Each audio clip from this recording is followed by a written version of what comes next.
انہوں نے اپنے محل میں 1000 ایسی خاتمائیں رکھی ہوئی تھی جو قرآن کی حافظہ اور قاریاں تھیں۔ ان سب کی ڈیوٹیاں مختلف شفٹوں میں لگی ہوئی تھیں۔ چنانچہ ان کے محل سے 24 گھنٹے ان بچیوں کے قرآن پڑھنے کی آواز آ رہی ہوتی تھی۔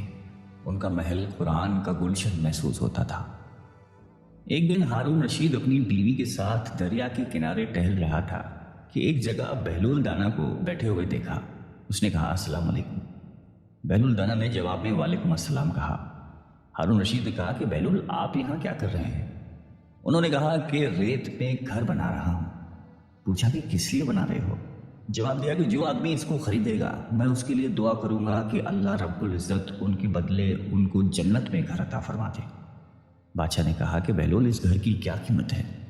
انہوں نے کہا کہ صرف 1 دینار۔ ہارون رشید نے سمجھا کہ یہ دیوانے کی کوئی بے وقوفی ہے، لہذا وہ آگے چلا گیا۔ ان کے پیچھے زبیدہ خاتون آئیں۔ انہوں نے بہلول کو سلام کیا اور پھر پوچھا کہ بہلول تم یہاں کیا کر رہے ہو؟ انہوں نے کہا کہ میں ریت پہ گھر بنا رہا ہوں۔ پوچھا کہ کس لیے بنا رہے ہیں؟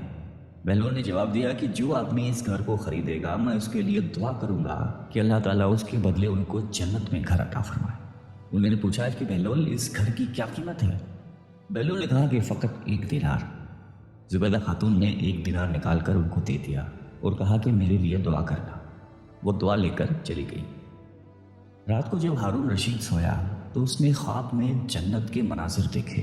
آبشاریں، پھل و پھول وغیرہ دیکھنے کے علاوہ بڑے اونچے اونچے خوبصورت محلات بھی دیکھے۔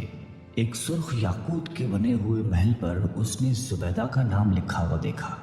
ہارون رشید نے سوچا کہ میں دیکھوں تو صحیح کہ یہ میری بیوی کا ہی گھر ہے۔ وہ محل میں داخل ہونے کے لیے جیسے ہی دروازے پر پہنچا تو ایک دربان نے ان کو روک دیا۔ ہارون رشید کہنے لگا کہ اس پر تو میری بیوی کا نام لکھا ہوا ہے، لہٰذا مجھے اندر جانے دیجیے۔ دربان نے کہا کہ نہیں، یہاں کا دستور الگ ہے۔ جس کا نام ہوتا ہے اسی کو اندر جانے کی اجازت ہوتی ہے، کسی اور کو اجازت نہیں ہوتی، لہٰذا تم کو داخل ہونے کی اجازت نہیں ہے۔ جب دربان نے ہارون رشید کو پیچھے ہٹایا تو اس کی آنکھ کھل گئی۔ بیدار ہونے پر فوراً خیال آیا کہ مجھے تو لگتا ہے بہلول کی دعا زبیدہ کے حق میں اللہ تعالیٰ نے قبول کر دی ہے۔ پھر اسے خود پر افسوس ہوا کہ میں بھی اپنے لیے ایک گھر خرید لیتا تو کتنا اچھا ہوتا۔ وہ ساری رات اسی افسوس میں کروٹیں بدلتا رہا۔ صبح ہوئی تو اس کے دل میں خیال آیا کہ آج پھر میں اس دریا کے کنارے جاؤں گا۔ اگر آج مجھے بہلول مل گیا تو میں بھی ایک گھر خرید لوں گا۔ چنانچہ وہ شام کو پھر اپنی بیوی کو لے کر چل پڑا۔ وہ بہلول کو تلاش کرتے ہوئے ادھر ادھر دیکھ رہا تھا کہ اچانک اس نے دیکھا کہ بہلول ایک جگہ بیٹھ کر اسی طرح مکان بنا رہے ہیں۔ ہارون رشید نے السلام علیکم کہا۔ بہلول نے کہا وعلیکم السلام۔ ہارون رشید نے پوچھا کہ کیا کر رہے ہو؟ بہلول نے کہا کہ میں گھر بنا رہا ہوں۔ ہارون رشید نے پوچھا کہ کس لیے؟ بہلول نے کہا کہ جو آدمی یہ گھر خریدے گا میں اس کے حق میں یہ دعا کروں گا کہ اللہ تعالیٰ اس کے بدلے اسے جنت میں گھر عطا فرمائے۔ ہارون رشید نے پوچھا کہ بہلول اس گھر کی کیا قیمت ہے؟ بہلول نے کہا کہ اس کی قیمت پوری دنیا کی بادشاہی ہے۔ ہارون رشید نے کہا کہ اتنی قیمت تو میں نہیں دے سکتا۔ کل تو آپ 1 دینار کے بدلے دے رہے تھے اور آج پوری دنیا کی بادشاہت مانگ رہے ہو۔ بہلول دانا نے کہا کہ بادشاہ سلامت، کل بن دیکھے کا معاملہ تھا اور آج دیکھا ہوا معاملہ ہے۔ کل بن دیکھے کا سودا تھا اس لیے سستا مل رہا تھا، آج چونکہ دیکھ کے آئے ہیں اس لیے اب اس کی قیمت بھی زیادہ دینی پڑے گی۔ بہلول دانا ایک مرتبہ قبرستان میں بیٹھے ہوئے تھے کہ کسی نے پوچھا کہ بہلول یہاں کیا کر رہے ہو؟ کہنے لگے کہ ایسے لوگوں کے پاس ہوں کہ ان کی صحبت مجھے تکلیف نہیں دیتی اور اگر ان سے دور رہوں تو یہ میری غیبت نہیں کرتے۔ پوچھنے والے نے دوبارہ کہا کہ مہنگائی بہت بڑھ گئی ہے، اس میں کمی کی دعا کریں۔ کہنے لگے کہ اللہ کی قسم مجھے تو کوئی پرواہ نہیں، چاہے گندم کے 1 دانے کی قیمت 1 دینار ہی کیوں نہ ہو جائے، اس لیے کہ اللہ پاک کا ہم پر حق ہے کہ ہم اس کے حکم کے مطابق اس کی عبادت کریں، اور اللہ پر ہمارا یہ حق ہے کہ وہ اپنے وعدے کے مطابق ہمیں رزق دے۔ جب رزق کی ذمہ داری اللہ پاک نے لی ہے تو مجھے فکر کرنے کی کوئی ضرورت نہیں ہے۔ کہتے ہیں ایک بار شیخ جنید بغدادی رحمۃ اللہ علیہ سفر کے ارادے سے بغداد روانہ ہوئے۔ حضرت شیخ کے کچھ مرید بھی ساتھ تھے۔ شیخ نے مریدوں سے پوچھا کہ تم لوگوں کو بہلول کا حال معلوم ہے؟ لوگوں نے کہا کہ حضرت وہ تو ایک دیوانہ ہے، آپ اس سے مل کے کیا کریں گے؟ شیخ نے جواب دیا کہ ذرا بہلول کو تلاش کیجیے، ہمیں ان سے کام ہے۔ مریدوں نے شیخ کے حکم کی تکمیل کی۔ تھوڑی جستجو کے بعد ایک صحرا میں حضرت بہلول کو ڈھونڈ نکالا اور شیخ کو اپنے ساتھ لے کر وہاں پہنچے۔ شیخ جنید بغدادی جب بہلول کے سامنے گئے تو دیکھا کہ حضرت بہلول سر کے نیچے اینٹ رکھ کر لیٹے ہوئے ہیں۔ شیخ نے سلام کیا تو بہلول نے جواب دے کر پوچھا کہ تم کون ہو؟ شیخ نے جواب دیا کہ میں جنید بغدادی ہوں۔ تو اے ابو قاسم، تم ہی وہ شیخ بغدادی ہو جو لوگوں کو بزرگوں کی باتیں سکھاتا ہے؟ جی ہاں، کوشش ضرور کرتا ہوں، شیخ نے جواب دیا۔ بہلول نے پوچھا کہ اچھا تو تم اپنے کھانے کا طریقہ تو جانتے ہوگے؟ جنید بغدادی نے کہا کہ کیوں نہیں، بسم اللہ پڑھتا ہوں اور اپنے سامنے کی چیز کھاتا ہوں، چھوٹا نوالا بناتا ہوں، آہستہ آہستہ چباتا ہوں، دوسرے کے نوالے پر نظر نہیں ڈالتا اور کھانا کھاتے وقت اللہ کی یاد سے غافل نہیں ہوتا۔ پھر دوبارہ کہا کہ جو لقمہ بھی کھاتا ہوں الحمدللہ کہتا ہوں، کھانا شروع کرنے سے پہلے ہاتھ دھوتا ہوں اور فارغ ہوتے ہی ہاتھ دھوتا ہوں۔ یہ سن کر بہلول اٹھ کر کھڑے ہوئے اور اپنا دامن شیخ کی طرف جھٹک دیا۔ پھر ان سے کہا کہ تم تو انسانوں کے پیر و مرشد بننا چاہتے ہو اور یہ حال ہے کہ اب تک کھانے پینے کا طریقہ بھی نہیں جانتے۔ یہ کہہ کر بہلول نے اپنا راستہ لے لیا۔ شیخ کے مریدوں نے کہا کہ یا حضرت، یہ شخص تو دیوانہ ہے۔ ہاں دیوانہ تو ہے، مگر اپنے کام کے لیے ہوشیاروں کے بھی کان کاٹتا ہے۔ اس سے سچی بات سننا چاہیے، آؤ اس کے پیچھے چلیں۔ بہلول ایک ویرانے تک پہنچ کر ایک جگہ بیٹھ گیا۔ شیخ بغدادی اس کے پاس پہنچے تو انہوں نے شیخ سے پھر وہی سوال کیا کہ کون ہو؟ آپ نے کہا کہ میں ہوں شیخ بغدادی جو کھانا کھانے کا طریقہ نہیں جانتا۔ بہلول نے کہا کہ خیر، تم کھانا کھانے کے آداب سے تو ناواقف ہو، لیکن گفتگو کا طریقہ تو جانتے ہی ہوں گے۔ شیخ نے جواب دیا کہ جی ہاں، جانتا تو ہوں، ہر ایک بات ایک اندازے کے مطابق کرتا ہوں، بے موقع اور بے حساب نہیں بولتا، سننے والوں کی سمجھ کا اندازہ کر کے خلق خدا کو اللہ اور رسول کے احکام کے بارے میں بتاتا ہوں۔ یہ خیال رکھتا ہوں کہ اتنی باتیں نہ کہوں کہ لوگ مجھ سے بیزار ہو جائیں۔ باطنی اور ظاہری علوم کے نقطہ نظر میں رکھتا ہوں۔ اس کے ساتھ گفتگو کے آداب سے متعلق کچھ اور باتیں بھی بیان کی تو بہلول نے کہا کہ کھانا کھانے کے آداب تو ایک طرف، تمہیں تو بات کرنے کا بھی ڈھنگ نہیں آتا۔ پھر شیخ سے منہ پھیر کر ایک طرف چل دیے۔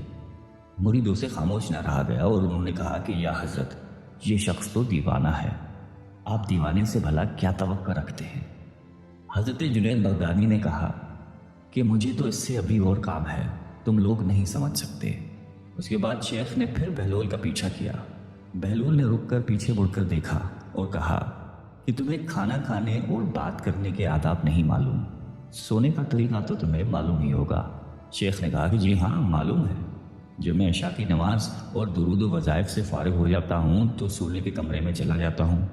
یہ کہہ کر شیخ نے سونے کے وہ آداب بیان کیے جو انہیں بزرگان دین کی تعلیم سے حاصل ہوئے تھے۔